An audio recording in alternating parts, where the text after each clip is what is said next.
Hey, what's going on YouTube? This is Sever7, and today we are taking a look at the DC Blades Nameless.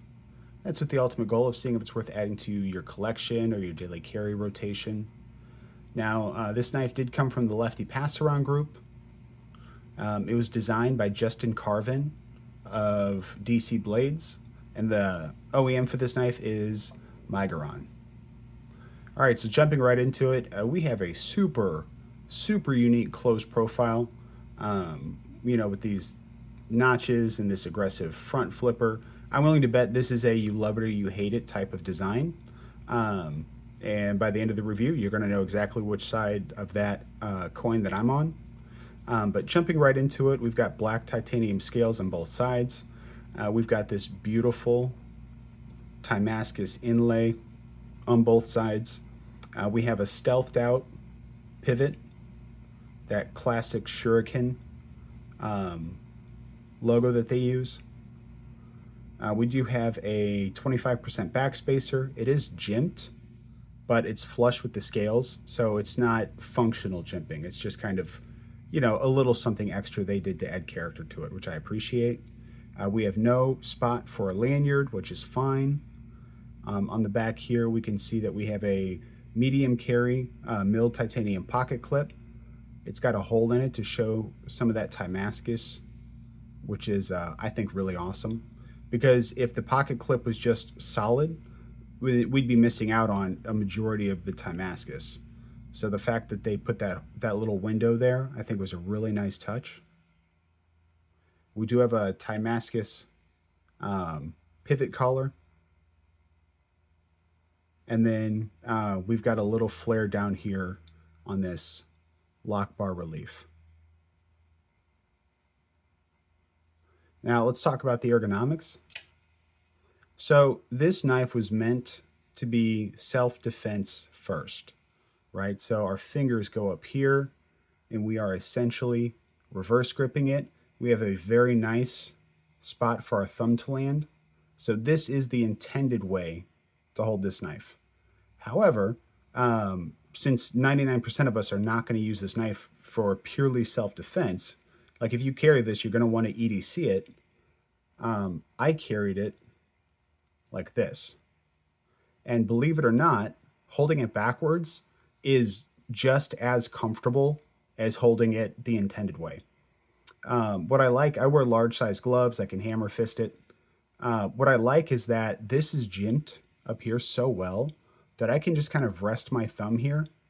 And if I apply pressure to it, like I push on it, like say I'm cutting through a box or something, it pushes into my palm, which is, it doesn't bother me a bit. But what it does is it gives me plenty of leverage to push forward on this blade. Like if I'm, cutting into a box or something, it gives me plenty of leverage and it gives me a super solid locked in feel. Now, whenever I carry it this way, I do move to a 3-finger grip. I can go to a 4-finger grip, but I have to back my thumb up a little bit off the jimping. So putting my thumb up here pushes my pinky off. Putting my thumb right here leaves my pinky on and gives me a full 4-finger grip. So ergonomically, the pocket clip disappears in hand, whichever way you're holding it. And it's just a good, comfortable knife, right? The jimping on it's fantastic. So ergonomically, even though it looks a little wonky, not in a bad way, but it can be a little confusing because there's, because you can really carry it either way. Maybe they intended it for it to be carried either way. Maybe it's not by accident that you can hold it backwards. I'll have to ask. I think that'd be interesting to know. Because if they designed it to be comfortable both ways, that would be wild.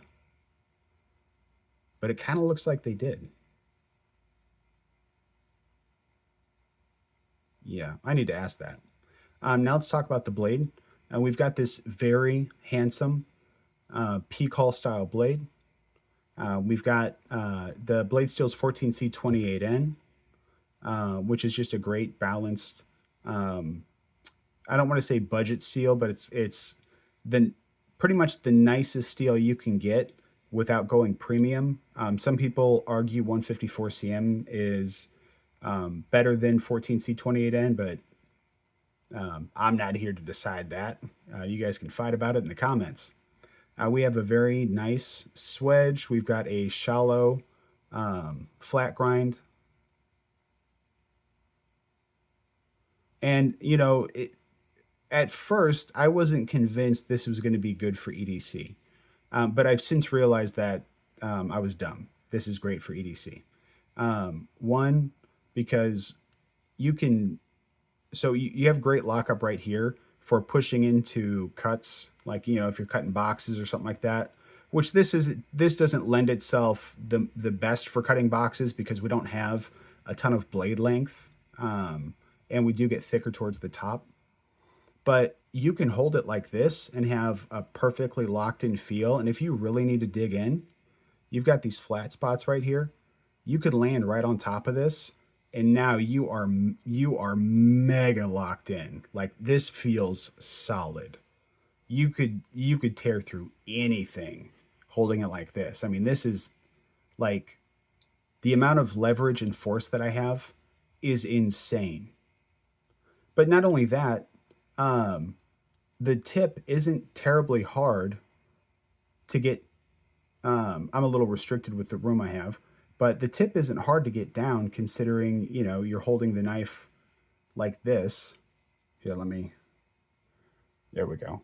So it's not hard to get the tip down, and you can do draw cuts, you can do precision cuts. I mean, you get the tip down, you're in total control. You can really do anything you want to with this tip.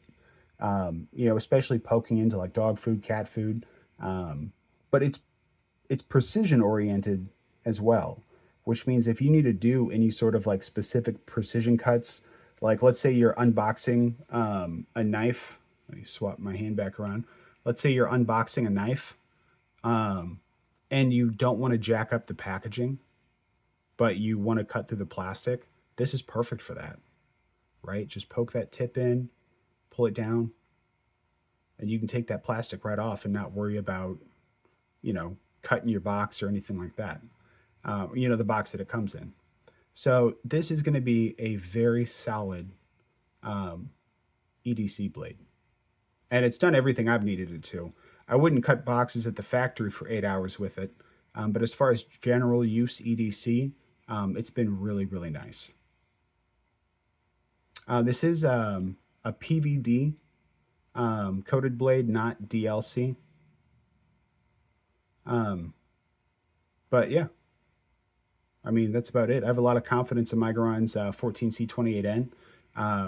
The majority of Migrons that I have are 14C28N, and they've all behaved characteristically of 14C, right? I haven't had one that, you know, was mushy or felt, you know, soft, or, you know, I've gotten it sharpened and the edge retention is as expected. So I believe they are heat treating it, if not optimally, close to optimally.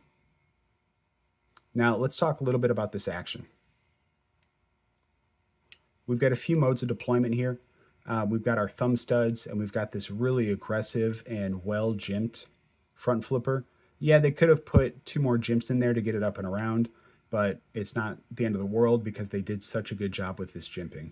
And I actually love the fact that they did 2 different styles of jimping, right? For the front flipper, it's a lot softer and more spread out. But then for where you're going to put your thumb, it's a lot finer and a lot sharper. Both of them are painless, but it's a nice distinction that they weren't lazy and just made the same pattern all the way through. The jimps are used for different things, so they're shaped accordingly, which is just a really nice touch that shows that they really care about the knives they're producing and their design. All right, so thumb stud works fantastic.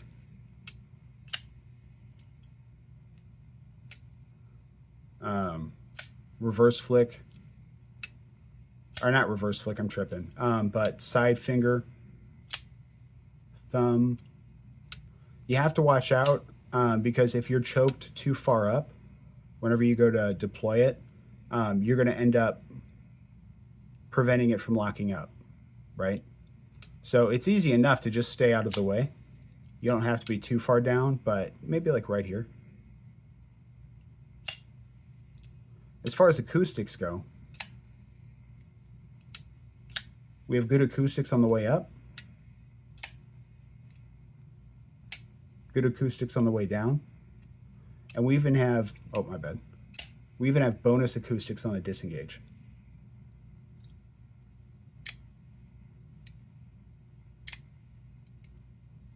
Kind of a ratchety. Now that doesn't have any impact on the action whatsoever, and I say ratchety not in a bad way, but it sounds like somebody's like using a ratchet. And I love bonus acoustics on the disengage. It's one of my favorite things ever. And then as far as the actual dropping of the action, I haven't lubed this up. It's not my knife. But I have a feeling that the already great action would just get even better.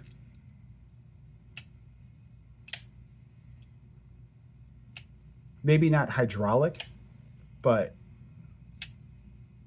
it would be super smooth. And the action's already really, really good. I just think a touch of KPL would take it to the next level.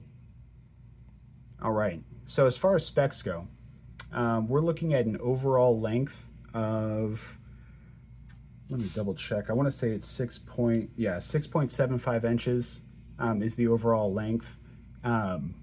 The blade length is coming in at 3 inches, and then we have a blade to handle ratio of 0.75.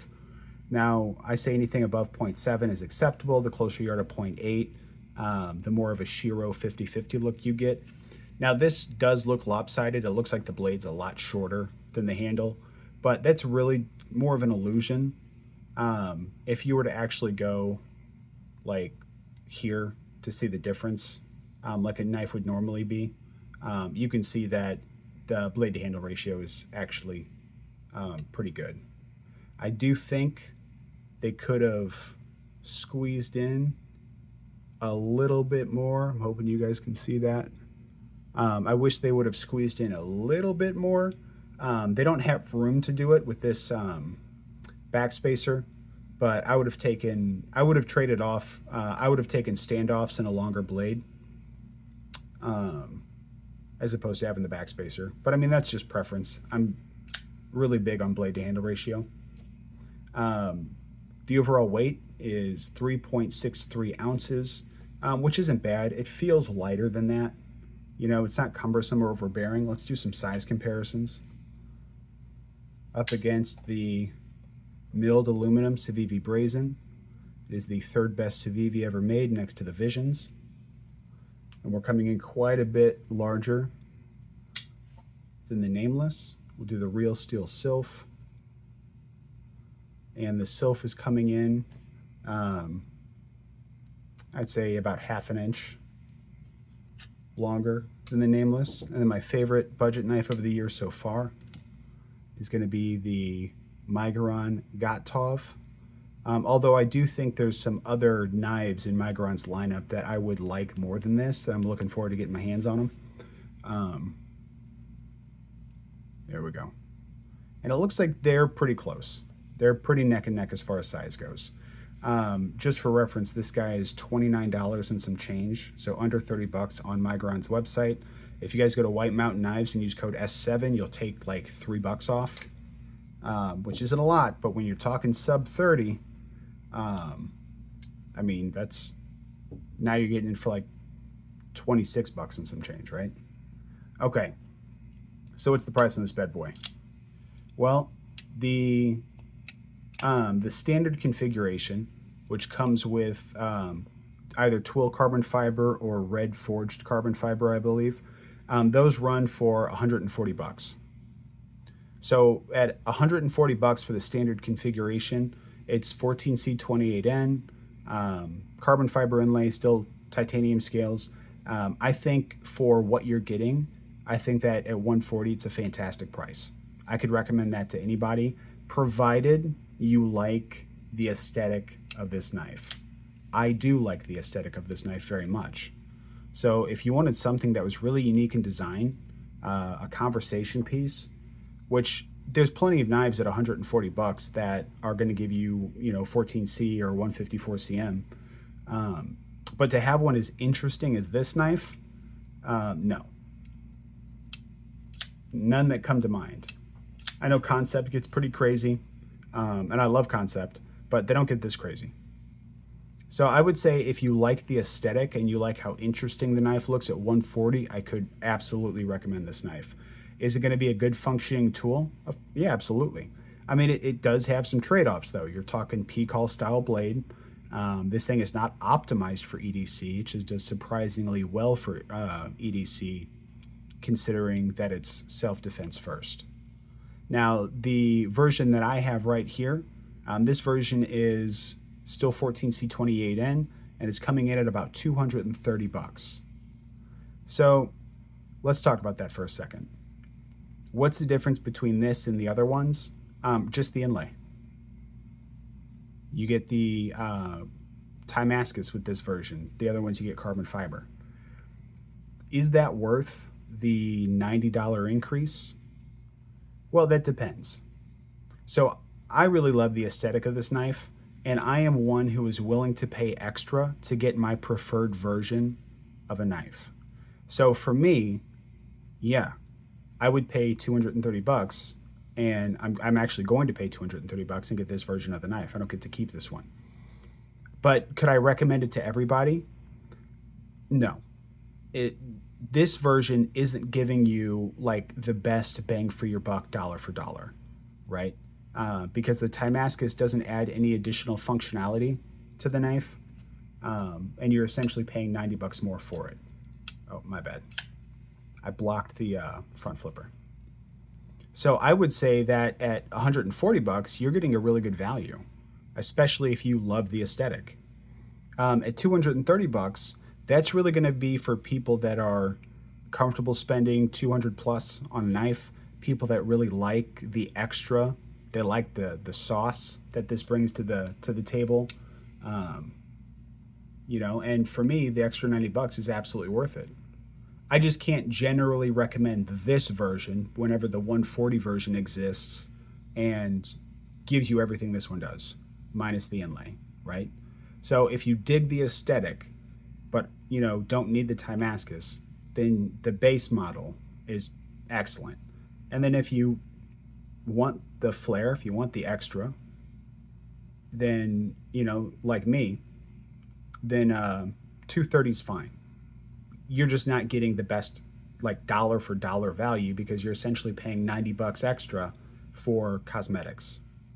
And I'm that guy, right? I'll pay extra for cosmetics. I love this look. For me, getting this much Damascus on this unique of a blade at 230 bucks, to me, that's a fantastic value, right? It's delivering everything that I want in a knife as far as uniqueness, looks, you know, the things that are important to me, this knife has. Not all of them, but a lot of them. So Damascus is recommendable if you're in that price category and you like the extra flair and you love the aesthetic. 140 is recommendable if you love the aesthetic of this knife. Then I can say you're getting a fantastic knife. Like you're getting something that you can use for you know all your EDC stuff. So that one I can recommend to anybody that loves the aesthetic. Now, if you hate the aesthetic, then this obviously isn't for you. You know, there's plenty of other knives you can buy at 140 bucks, right? So for me, this would actually be a collection piece because I have more generally useful blade shapes that I would carry. And I love the aesthetic of this knife. I wouldn't want it to necessarily get tarnished. So like, this is something that would be a conversation piece, something I might leave on the living room table for people to ask me about. And it, you know, collection piece isn't denoted by price necessarily because I have plenty of users that, you know, cost over 230 bucks. But it's what do I envision for the knife, you know, in my collection. And like I said, I've got plenty of other knives that are going to be generally more useful. So this one would just be kind of a showpiece, right? So, I mean, let me ask, you know, what is this knife for you? Is it a collection piece? Is it a daily carry? Or for some of you, I'm sure, did this knife just completely missed the mark. And I'm really curious to read your thoughts below. Outside of that, if you guys like the video, hit the like button. Please don't forget to subscribe. And until the next time, guys, peace.